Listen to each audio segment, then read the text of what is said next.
Olá e seja bem-vindo ao Paulo Figueiredo Show. Hoje a gente vai ter um programa diferente, um programa especial, na verdade, a volta do Conexão América, com tudo que você precisa saber sobre as eleições mais importantes do mundo. Os Estados Unidos, em novembro, vão escolher o seu novo presidente, e eu acho que a essa altura do campeonato você já deve ter percebido que isso tem um impacto gigantesco na sua vida, na política brasileira e em tudo que acontece no mundo. Então, ao final desse programa, eu prometo responder a você 4 questões fundamentais sobre as eleições americanas. 1, como é que funciona a eleição americana? 2, como é que as pesquisas atuais estão e quais são as chances do Trump realmente voltar à Casa Branca? 3, será que dá para confiar nesse sistema eleitoral ou vai repetir o que aconteceu em 2020? E 4, o que pode mudar ainda o curso dessa disputa? Por exemplo, o que acontece se o Trump for condenado por algum crime? Ou se o Biden não for candidato? Qual o efeito Robert Kennedy Jr. na disputa? Então, eu vou pedir para você para sentar o dedo logo no like. Muita gente não está inscrito no canal, então se inscreve, assina o sininho das notificações, porque você vai ter a melhor cobertura sobre as eleições americanas aqui. E eu peço para você mandar esse programa para os amigos e, principalmente, claro, para os inimigos, porque esse aqui é o Paulo Figueiredo Show.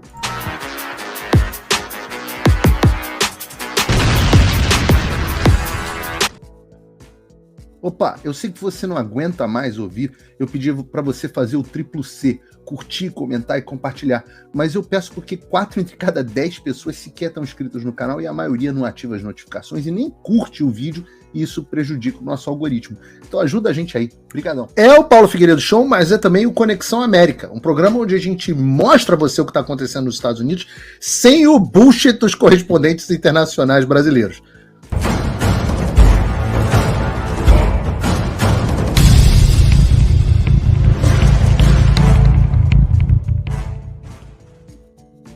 Que nostalgia! Essa aí era a vinheta do Conexão América, que a gente vai usar bastante agora na cobertura desse ano. Depois dessa vinheta nostálgica, né, eu tenho que trazer aqui para vocês uma pessoa muito especial para mim.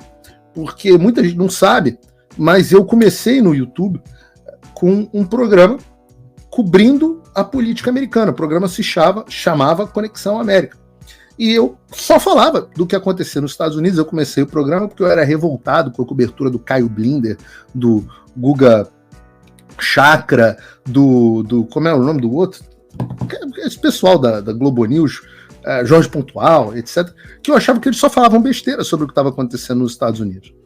E naquele ano a gente começou a fazer uma cobertura muito diferente, a cobertura começou a dar certo.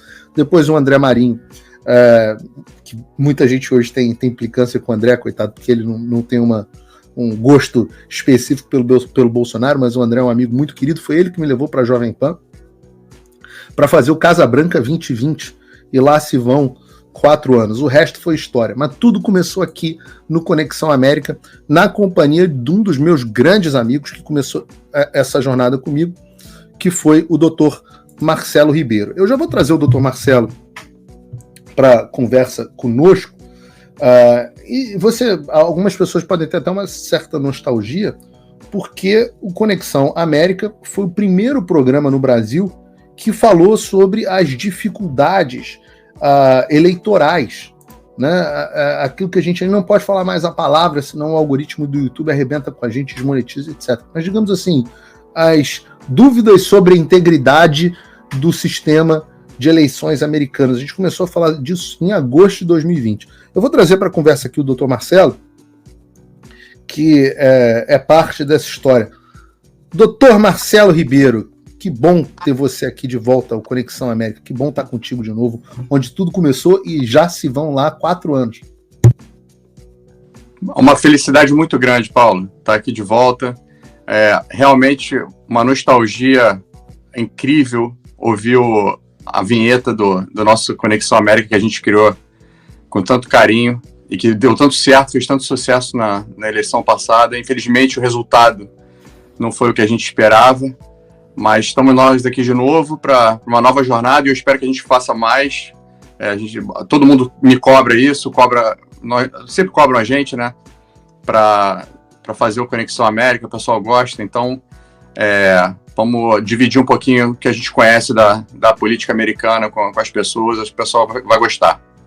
Marcelo é uma das figuras que mais entende política americana. O Conexão América surgiu de um grupo que a gente tem de algumas pessoas aqui que discutem a fundo a política americana e entendem a importância e a conexão com a política brasileira. O Marcelo também conhece muito de política do Brasil, mas a gente chama de doutor Marcelo porque acontece dele ser médico. E é um cara tão bom que é médico em 2 países. Isso aí não é para qualquer um. Mas, Marcelo, vamos falar das coisas aqui, vamos seguir o nosso caminho. Eu queria começar conversando com você sobre uma coisa que muita gente até hoje não entendeu. As pessoas veem as pesquisas de opinião, enfim, Trump está com 3 pontos à frente do Biden, Biden está não sei quanto. No final das contas, essas pesquisas são interessantes para ver a popularidade nacional. Mas quando eu falo para as pessoas que o Trump teve menos voto que a Hillary em 2016, muita gente se choca ainda, né? Porque a pessoa não entende que a eleição americana não é igual à eleição brasileira. Então, como é que é a eleição brasileira? Eleição brasileira, você pega o voto de todo mundo, joga dentro de um saco, digita lá numa maquininha, teoricamente, quem tem mais votos, somando todos os votos do país, ganha, quem tem menos votos perde, né? Esse é o processo no Brasil. Nos Estados Unidos não é assim, né? Nos Estados Unidos tem o tal do colégio eleitoral. E as pessoas, é um termo que as pessoas vão ouvir mais e mais ao longo dos anos. Algumas pessoas que estão nos assistindo falam, pô, Paulo, eu sei o que é o colégio eleitoral. Mas eu diria que o grosso do público não sabe o que é o tal do colégio eleitoral. Marcelo, o que é isso? Por que isso funciona? E se é melhor ou pior do que o sistema que a gente tem no Brasil? Bom, isso é engraçado, porque o colégio eleitoral foi um sistema criado, os pais fundadores pensavam o seguinte, os Estados Unidos não são uma democracia, são uma república, né? Então eles querem que haja uma representatividade de todos os lugares, né? Então, por exemplo, se você tem nos Estados Unidos o voto popular, né, que seria quem fizer mais votos ganha, os candidatos tenderiam a fazer campanha e a tentar angariar votos em locais que são populosos, né? Então, porque você tem muito mais voto numa cidade grande da Califórnia, de Nova York, do que você tem no meio dos Estados Unidos, né? Então essas pessoas seriam menos representadas. E o jeito que eles encontraram para tentar distribuir... Como acontece no Brasil, né? Rio, São Paulo, Belo Horizonte dominam boa parte do cenário eleitoral. As capitais acabam dominando, com concentração muito forte no Sudeste, acabam dominando o sistema eleitoral, o cenário eleitoral, né? Quem ganha em geral no Rio, São Paulo, Belo Horizonte, acaba levando a eleição nacional. Exato. E aquelas pessoas do interior, daquelas áreas menos populosas, as suas vontades, os seus anseios não seriam tão levados em conta, porque quem que vai se deslocar para o meio do Iowa, né, para conversar com o fazendeiro? Então, eles criaram esse sistema em que cada estado tem uma eleição própria. E dependendo do tamanho da população do estado, o peso dessa eleição é maior ou menor. Então, isso aí é o número de votos do colégio eleitoral que cada estado dá para a eleição geral. E aí eles somam, né, todos esses pontos, esses votos de cada estado que tem um máximo, né? Então, por exemplo, se na Califórnia, toda a população da Califórnia, digamos, todos os milhões, dezenas de milhões... Biden tem 101%, na Califórnia é possível. Ele tem 101% dos votos. Todo mundo votou no Biden. Ele vai receber o máximo, aquele 55. Máximo de 54 votos e acabou. Acho que foi 55 na última eleição, não sei quanto vai ser nessa, porque teve a questão do recenseamento, né? Exato, porque depende do número de pessoas no censo, né? Então, esse número de votos do colégio eleitoral varia um pouquinho dependendo da população. Se a população cresce, eles aumentam o número de votos. Eu estou colocando aqui na tela para as pessoas verem, tá? Que o resultado das eleições, Clinton, eu estou mostrando de 2016, Clinton 48,2% dos votos, Trump 46,1%. Então, o Trump teve menos voto do que a Hillary. Mas quando você entra, para ilustrar isso que o Marcelo está falando, quando você entra no resultado na contagem do colégio eleitoral, a Hillary teve só 232 contra 306 do Trump. Ou seja, foi quase que uma lavada do Trump apesar de uma eleição onde a Hillary teve mais votos. Isso é importante que as pessoas entendam. É um sistema feito para ser assim. Então, você pega, por exemplo, na eleição, vou passar aqui um outro mapa para vocês olharem, né? A eleição de 2020, onde o Joe Biden teve 51,3% e o Trump 46,9%, em tese. E você pega aqui a Califórnia, que na época tinha 55%, o Biden teve 55 eleitores do colégio eleitoral, o Biden teve 63,5% dos votos, e o Trump 34%. Mas tanto faz, o Biden poderia ter tido 99%, poderia ter tido 101% dos votos, porque eu sempre digo que na Califórnia é possível, porque, né, vota mais gente do que existe gente no estado, então, do que eleitores no estado, então na Califórnia é possível. Mas você repara, estados como Nova York, por exemplo, onde o Biden ganhou a eleição com 60,9%, não muda nada se ele tivesse 50,1%, 50% dos votos mais um, na verdade, né? Não faz absolutamente diferença. Então, por que os democratas acabam de qualquer forma vencendo na disputa nominal, mas não necessariamente no colégio eleitoral? Porque eles têm uma concentração de votos em determinados estados muito grande. E os republicanos costumam ter os seus votos mais espalhados pelo país. Mas no final das contas, né, Marcelo, o que importa são ali os 9 swing states, né? Explica para o pessoal o que é o tal do swing state. É o estado onde as pessoas fazem muita troca de casal? O que é isso? Teve até uma conversa no grupo sobre isso, lá no grupo de patronos. No grupo dos patronos, exato. Swing states é onde todo mundo faz swing. Então... As pessoas vão ouvir muito, estado-chave, swing state. Antes de eu entrar na questão do swing state, eu faria uma analogia com o jogo de vôlei, né? Você ganha um jogo de vôlei que ganha mais sets, né? Mas não interessa quantos pontos você fez em cada set. Então, você pode terminar um jogo de vôlei com muito mais pontos durante o jogo que o outro e perder o jogo, né? Então é meio que você vai set por set e conta os sets e vê quem ganhou, né? Então é assim, cada estado você conta aqueles votos em cada estado, tem o máximo de número de... Quem ganhar no voto popular do estado leva todos os votos do estado, e no final das contas você soma os 50 estados e vê quem fez mais pontos. Quem fizer 270 ou mais, leva, porque são 538, né? Então vai bater o máximo de perto que pode ficar 269 e 270, né?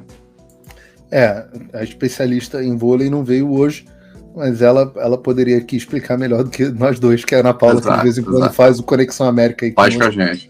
Saudade da Ana Paula também. Um beijo pra Ana Paula. Vai ter que dar o jeito. A Ana Paula anda muito ocupada, mas vai ter que dar o jeito dela de aparecer em alguns Conexões. Ela vai aparecer. Quando chegar perto, ela começa a ficar agoniada e ela vai querer aparecer. Exato. Ela começa a ficar irritada, não dormir. E ela aparece pra... Então, explicando sobre a questão dos swing states, Marcelo, explica para as pessoas o que é o tal do swing state.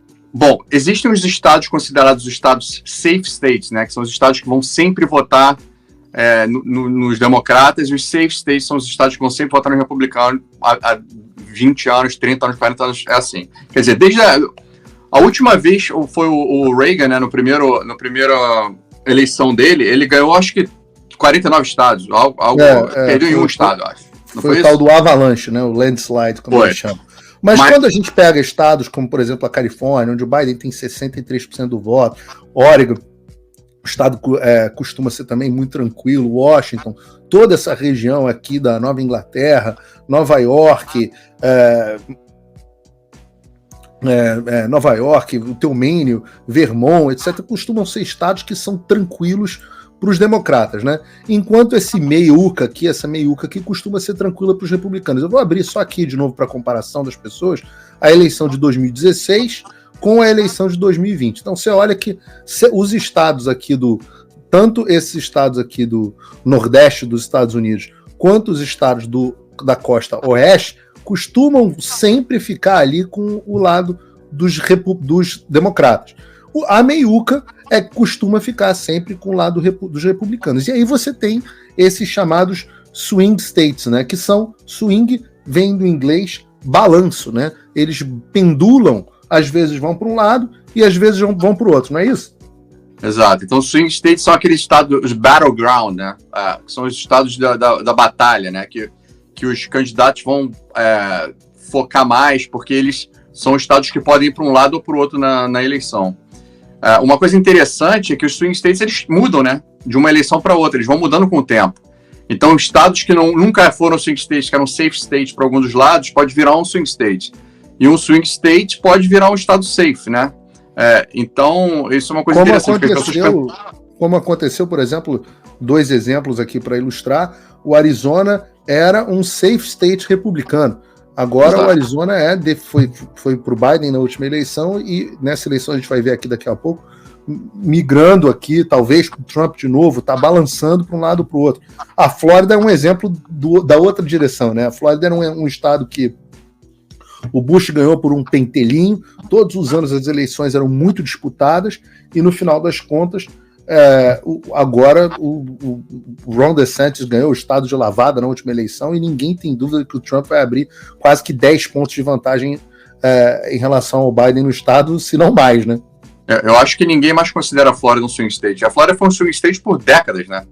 Sempre foi aquele estado que ficava sempre... O próprio Ron DeSantis, na primeira eleição dele para governador, ele ganhou por uma fração de votos, né? Exato. Quase que aquele swingueiro lá, o drughead, lá, o... Swingueiro não, era Andrew Gillum. Ele era a estrela do Partido Democrata na época, na primeira eleição do Ron DeSantis, e ele estava ascendendo e botaram ele como candidato, ele era o novo Obama, e aí o Ron DeSantis ganhou dele por 0,1, um negócio absurdo de perto, né?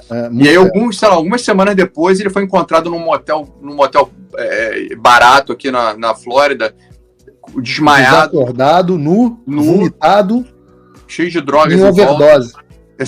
Era o candidato que quase virou governador da Flórida, cara. Exato. Pra você ver como os democratas eles têm critério. Exato. Mas, então, explicado... Opa, desculpe interromper o seu vídeo, mas desde 2022 eu continuo com as contas bloqueadas e o passaporte cancelado pelo Xandão. Se você aprecia o meu trabalho e tudo que eu faço pela liberdade de expressão, tem um lugar onde você pode se tornar meu apoiador com uma pequena quantia por mês. Acesse www.paulofigueiredoshow.com e torne-se meu apoiador, e aí você vai receber conteúdos exclusivos e desconto nos meus cursos. Ou então, você pode se tornar meu patrono Gold e passar a me pautar, tem reuniões comigo, você entra para o meu grupo de WhatsApp, que eu uso sempre. O link para tudo isso está aí na descrição. Opa, eu sei que você não aguenta mais ouvir, eu pedi para você fazer o triplo C, curtir, comentar e compartilhar, mas eu peço porque 4 entre cada 10 pessoas sequer estão inscritas no canal e a maioria não ativa as notificações e nem curte o vídeo, e isso prejudica o nosso algoritmo. Então ajuda a gente aí. Obrigadão.